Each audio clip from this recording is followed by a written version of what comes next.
Baik, Assalamualaikum warahmatullahi wabarakatuh. Bertemu lagi ya dengan saya Eriono Budi Wijoyo. Di sini saya akan menjelaskan terkait dengan tindakan keperawatan pada kasus risiko perilaku kekerasan yang sudah kita bahas pada video pertama sebelumnya yang ada di dalam deskripsi ini.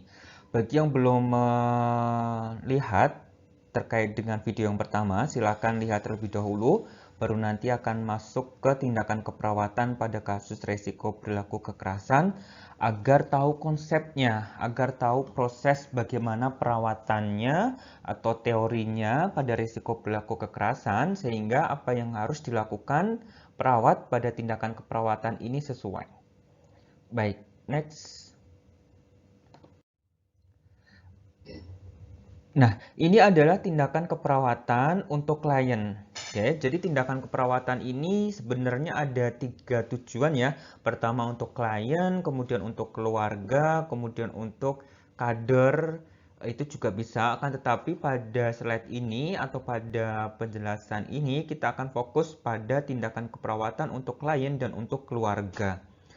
Baik, tindakan keperawatan untuk klien itu bertujuan satu, untuk atau mampu mengidentifikasi penyebab, tanda dan gejala dan cara yang digunakan ketika marah. Nah, ini kita tanyakan terkait dengan faktor predisposisi, faktor presipitasi, dan bagaimana ketika marah itu di personal ability terutama yang sudah kita bahas pada video pertama sebelumnya.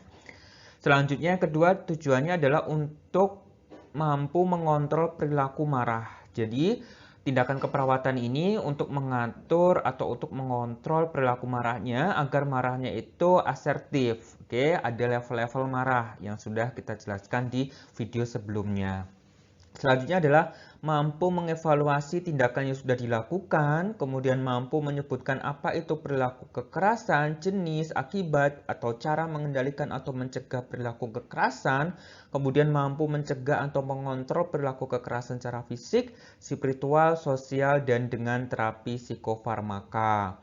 Nah, di sini diharapkan pasien atau perawat mampu untuk melakukan tindakan keperawatan sehingga pasien mampu untuk mencegah atau mengontrol perilaku kekerasan.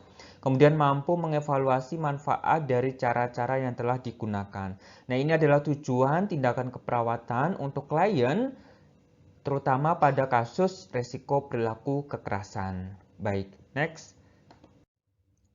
Nah, ketika kita berbicara SP, strategi pelaksanaan, itu akan ada dua SP pada pasien dan juga SP pada keluarga.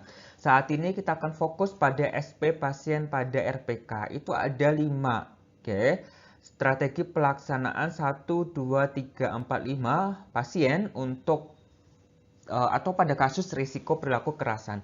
SP1 yaitu mengidentifikasi penyebab, tanda gejala, dan juga serta akibat dari perilaku kekerasan. Itu SP1. Di video praktikum ada penjelasan terkait dengan SP atau pembuatan SP atau strategi pelaksanaan. Jadi nanti silakan dilihat dan juga itu menjadi penugasan pada mata kuliah keperawatan jiwa khususnya untuk kasus RPK. Kemudian SP2 yaitu mengontrol perilaku kekerasan dengan cara fisik 1 yaitu tarik nafas dalam dan juga cara fisik 2 yaitu pukul kasur atau bantal. Jadi nanti akan dilatih cara tarik nafas dalam untuk mengontrol marah, kemudian juga memukul bantal. Jadi dipilih mau pilih yang mana untuk pasiennya, apakah mau tarik nafas dalam atau pukul bantal. Oke. Kemudian SP3 yaitu mengontrol perilaku kekerasan dengan cara verbal atau bicara baik-baik dan deeskalasi. Jadi mengungkapkan marah secara verbal. Jadi mengungkapkan marah secara asertif dengan cara yang baik-baik, dengan berbicara yang baik. Nah, ini tidak memancing emosi seperti itu. Itu SP3. Oke. Kemudian SP4 adalah mengontrol perilaku kekerasan dengan cara minum obat secara teratur. Nah, di sini dijadwalkan untuk minum obat dan juga dibuatkan jadwal harian. Jadi kapan minum obat, kemudian dan pemberian obat itu bagaimana. Nah, itu harus berikan pada SP4 ini. Kemudian SP5 adalah mengontrol perilaku kekerasan dengan cara spiritual. Jadi dengan cara berdoa, berwudu, istighfar, dan lain sebagainya, itu masuk dengan cara spiritual. Nah, ini SP1 dengan SP5 yang nanti akan kita lakukan praktikum ya, SP1 sampai dengan SP5 ini, dan nanti akan dipilih mana yang akan digunakan untuk pasien dengan risiko perilaku kekerasan. Secara teori, pahami kasusnya dan juga strategi pelaksanaan 1 sampai dengan 5 khusus RPK. Baik, next. Oke, ini adalah penelitian-penelitian yang menjelaskan bahwa ada hubungan yang baik antara keluarga dalam merawat anggota keluarga yang sedang sakit akan mendukung proses penyembuhannya. Jadi dukungan keluarga dalam merawat anggota keluarga yang sakit itu menjadi ada hubungan yang baik untuk proses kesembuhannya. Oke, kemudian dukungan sosial terutama yang diberikan oleh keluarga dan kader dalam merawat pasien sangat dianjurkan karena terbukti memaksimalkan kesembuhan pasien dan menekan kejadian kekambuhan. Nah, ini juga pernah diteliti juga ya pada tahun 2015, 13 dan juga 11 menyatakan bahwa dukungan sosial baik itu keluarga dan kader itu bisa menekan angka kekambuhan dan juga memaksimalkan kesembuhan pasien. Baik, next. Nah, tadi kita berbicara tentang terapi individu atau strategi pelaksanaan 1 sampai dengan 5. Nah, ini adalah terapi aktivitas kelompok untuk perilaku kekerasan pada stimulasi persepsi.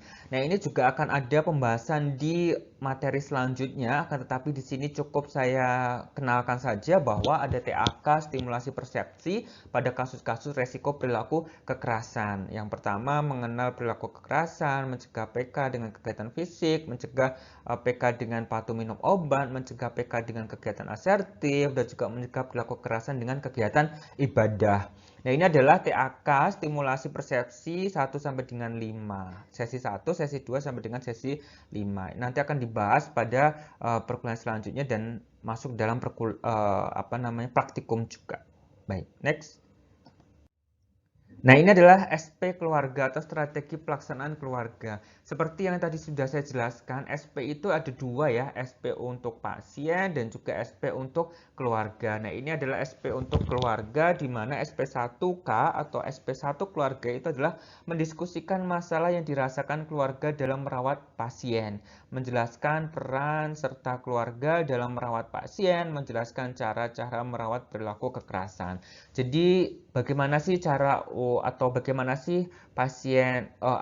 bagaimana sih cara keluarga untuk merawat pasien PK misalkan, itu ditanyakan pada SP1 atau SP1 keluarga. Kemudian SP2 keluarga yaitu melatih keluarga merawat pasien dengan perilaku kekerasan, menjelaskan tentang obat untuk mengatasi perilaku kekerasan. Nah, ini masuk dalam personal ability khususnya pada caregiver atau keluarganya. Oke, jadi masuk di support system juga, kemampuan apa yang harus dimiliki. Keluarga harus memiliki tahu bagaimana cara merawat pasien dengan perilaku kekerasan. Juga tahu cara minum obat yang baik dan benar, kemudian tujuan obat apa dalam kasus perilaku kekerasan. Pun nomor 3 yaitu membantu keluarga membuat jadwal aktivitas di rumah, termasuk minum obat atau discharge planning ya.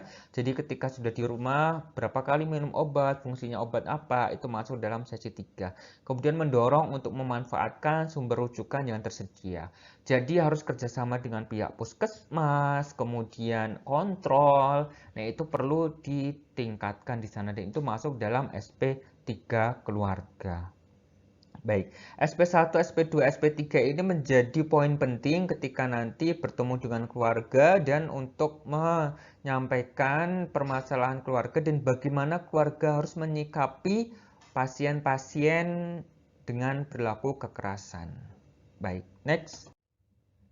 Nah, ini adalah penugasan membuat LP dan SP untuk masalah resiko perilaku kekerasan dan sudah ada di dalam video dalam deskripsi ini dan silahkan dilihat kembali. Itu ada contoh LP dan SP, akan tetapi jangan diciplak, jangan dicontoh full, tapi itu sebagai gambaran atau itu sebagai proses untuk mahasiswa bisa menuliskan LP dan SP. Dan kasus juga jangan diciplak, tapi buat kasus yang dia itu sesuai dengan tanda dan gejala berlaku kekerasan. Contohnya memang ada dalam video LP dan SP yang ada di dalam deskripsi video ini. Oke, baik, next. Untuk penugasan nanti akan saya sampaikan kepada si pen, proses pengumpulan dan lain sebagainya. Next. Baik, ini adalah daftar pustaka yang saya gunakan untuk perkuliahan pada MK ini. Terima kasih. Terkait dengan proses perkuliahan pada sore hari ini, jangan lupa untuk like, subscribe, dan juga komen dengan presensi dalam komentar, kolom komentar. Oke, sukses untuk semuanya dan tetap semangat walaupun kita masih dalam pandemi COVID-19. Saya akhiri, wassalamualaikum warahmatullahi wabarakatuh.